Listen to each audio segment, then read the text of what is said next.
په 1894 کال کې د جاپان په کوسای ښار کې یو هلک نړۍ ته راغی چې نوم یې کیچیرو و. کیچیرو د خپلې کورنۍ لپاره ناشنا نه و ځکه چې پلار یې ساکیچی تویودا یو تکړه تخنیکي انجینیر او مخترع و. ساکیچی له وړکتوبه خپل زوی ته د تخنیک او نوښت مینه ورزده کوله او تل یې هڅاوه چې له ماشینونو سره فکر وکړي. که څه هم د کیچیرو د ماشومتوب په اړه ډیر معلومات نشته، خو دا څرګنده ده چې هغه د زده کړو لیواله انسان و.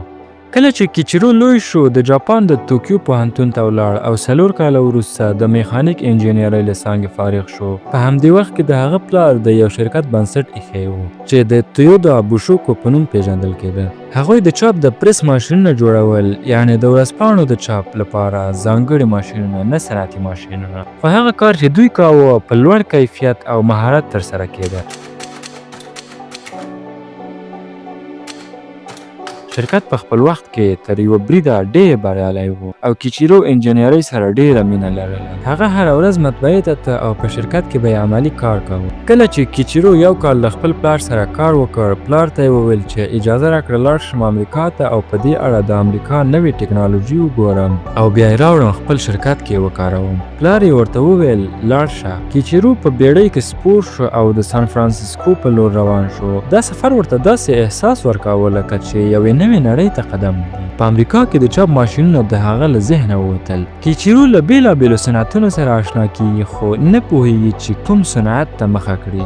وروسته یو داسې صنعت یې خوښیږي چې ډېر یې جذبوي، هغه د موټر جوړونې صنعت دی. خو هغه ویني چې دا مهال توان نه لري چې دغه صنعت په جاپان کې عملي کړي. په همدې وخت کې کیچیرو یوازې 23 کلن و. سره له دې چې د کیچیرو عمر ډېر کم و، خو کیچیرو یو ډېر هوښیار انسان و. هغه بیرته جاپان ته راګرځي، د خپل پلار څنګ ته ځي او ورته وایي پلاره ما په امریکا کې ډېر پرمختللي صنعتونه ولیدل، خو دا مهال موږ د هغوی د پلي کولو توان نه لرو. غوره به دا وي چې له کوچني پیل څخه کار شروع کړو. نو دوی پریکړه کوي چې د ټوکر او نساجي ماشینونه تولید کړي. د کیچیرو پلار هم دا پریکړه ډېره مناسبه بولي او وایي چې لاس په کار به شو. څو کاله وروسته یعنې په 1926 کال کې کیچیرو د نساجي ماشینونو په تولید کې یو ستر انقلاب راولي. هغه یو نوی ماشین طرحه او اختراع کوي چې نوم یې مدل جیلوم و. دا ماشین په خپل وخت کې ډېر اغیزناک او لوړ کاري ظرفیت یې درلود. همدا لامل و چې ډېر بریالی شو. وروسته کیچیرو خپل پلار ته وایي پلاره اوس یې وخت راغلی چې د شرکت نوم بدل کړو ترڅو یوازې په یوه شي پورې محدوده پاتې نه شو،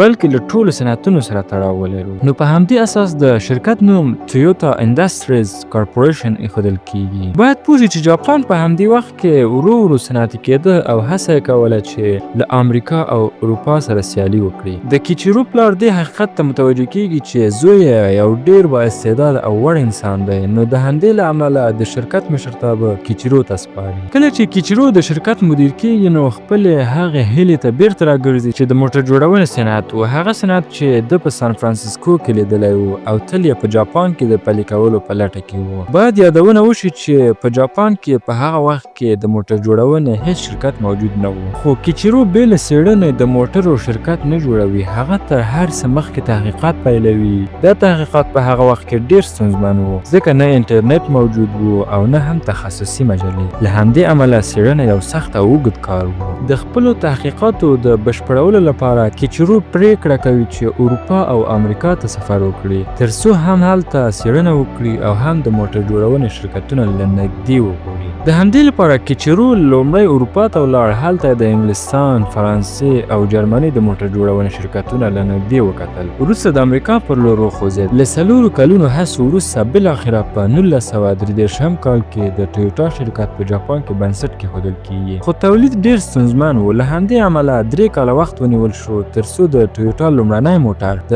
AA موډل په نوم تیار شي. دا د تاریخ لومړنی ټویوټا موټر و، خو وخت مناسب نه و. په 1913 لسیزه کې نړۍ د کړکېچ او بې ثباتۍ ښکار وه او جاپان هم غوښتل نړۍ ته وښیي چې هغه د سترو قدرتونو برخه دی. له همدې امله د جاپان دولت ټویوټا شرکت ته اعلان وکړ چې اوس شخصي موټرو ته اړتیا نشته بلکې باید نظامي موټر او پرزې تولید کړي. دا پریکړه ټویوټا شاته وغورځوله او له جګړې او نړیوالې بې ثباتۍ سره سم شرکت اړ شو چې یوازې نظامي موټر تولید کړي. وکړي. جګړه پای ته ورسېده. امریکا جاپان ونیو او 4 کاله وروسته په 1949 کال کې د جاپان اقتصاد ورو ورو بیا راژوندی شو. ټویوټا هم خپل کار له سره پیل کړ او له جګړې وروسته خپل لومړنی موټر د ټویوټا اس ای په نوم بازار ته وړاندې کړ. دا موټر خلکو تر یوې اندازې خوښ کړ، خو شرکت لا هم د پرمختګ لپاره ډیر کار ته اړتیا درلوده. که څه هم جګړه په جاپان کې پای ته رسېدلې وه، خو د کوریا جګړه پیل شوه. امریکا او شوروي د کوریا په خاوره کې جګړه کوله او جاپان د امریکا تر نفوذ لاندې و. امریکا غوښتل هغه نظامي وسایل چې جګړې ته اړتیا وه له جاپان څخه واخلي. همدا لامل و چې امریکا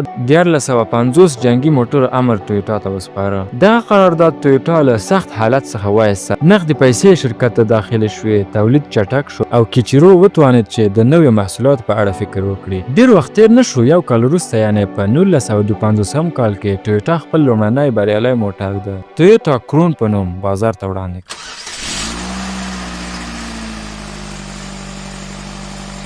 په همدغه کال د یوې درنې پیښې شاهد هم و. کیچیرو چې 50 کلن و ناڅاپه ولوید او روغتون ته یوړل شو. ډاکټرانو وویل چې د مغزو وینه بهېدنه کړې ده. هغه له نړۍ سترګې پټې کړې او تقدیر هغه ته اجازه ورنکړه چې خپل وروستي 2 موټرونه پر سړکونو وویني.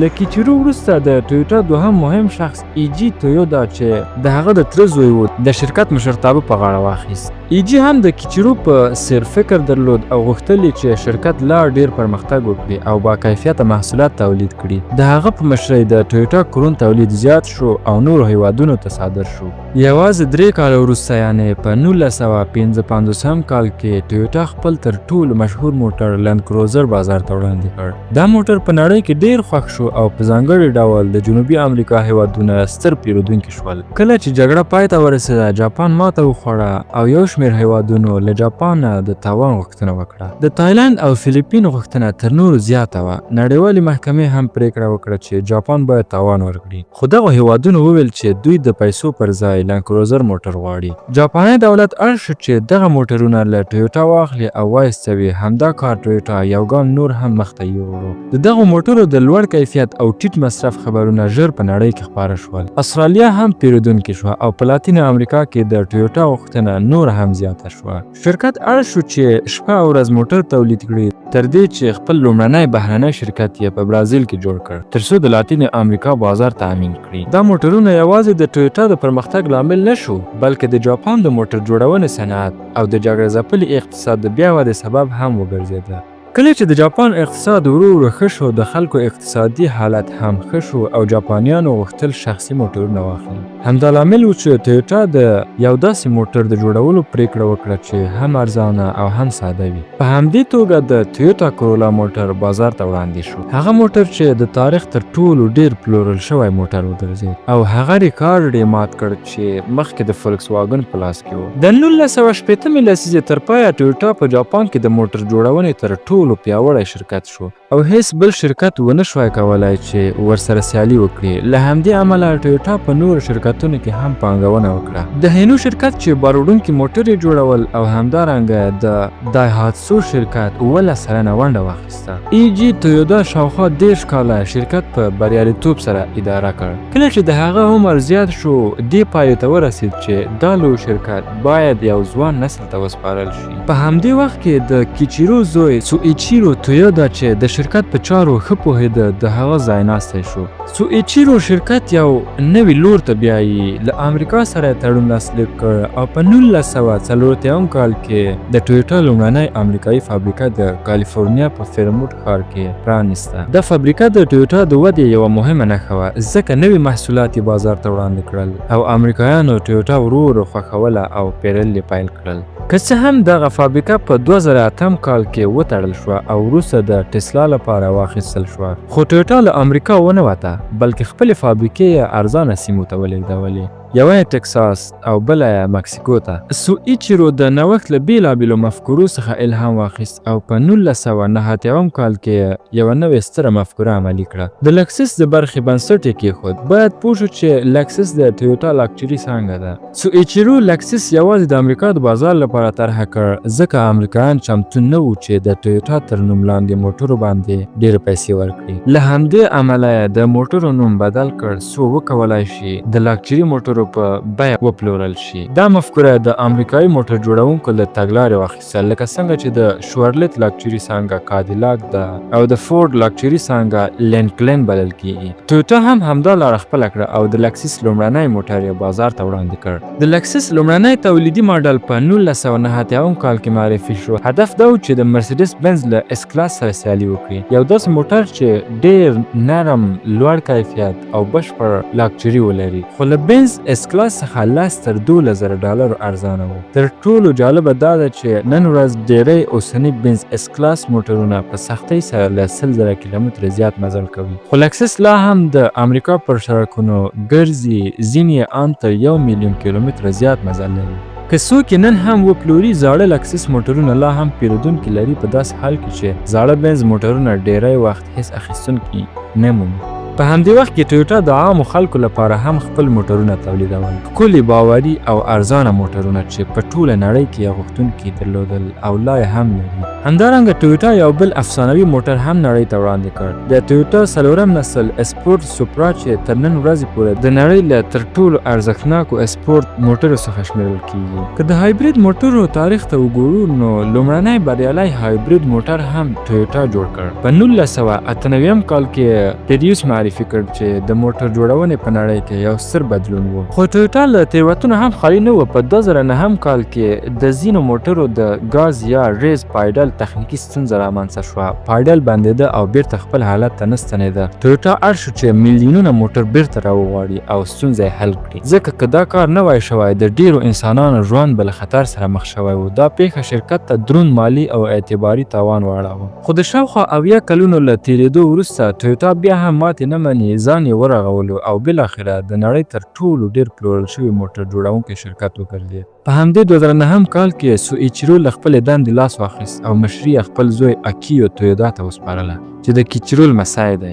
اکیو تویودا تر نن ورځې پورې د ټویوټا مشري کوي او هڅه کوي چې شرکت لا نور هم پرمختګ وکړي. موږ دا نه وایو چې د ټویوټا ټول موټرونه سوپر موټرونه دي، خو دا هم نشو ویلای چې ټویوټا د خراب یا بې ارزښته موټرونه بازار ته وړاندې کړي وي. که اروپا وي، که امریکا او که آسیا، خو خراب موټر یې بازار ته وړاندې کړي. ټویوټا تل داسې موټرونه وړاندې کړي چې د خلکو اړتیاوې پوره کړي. د ټویوټا فلسفه دا ده، موږ داسې څه نه تولیدوو چې زموږ نوم خراب کړي. د دې شرکت مشري هم د هماغه اصلي کورنۍ په لاس کې ده، نه د پردیو مدیرانو. د ټویوټا داستان موږ ته یو ستر درس راکوي. باید ژر مایوسه نه شو، د یوې ماتې له امله باید ساړه نه شو، او تر ټولو مهمه دا چې هیڅکله د خپل کار کیفیت ټیټ نه کړو.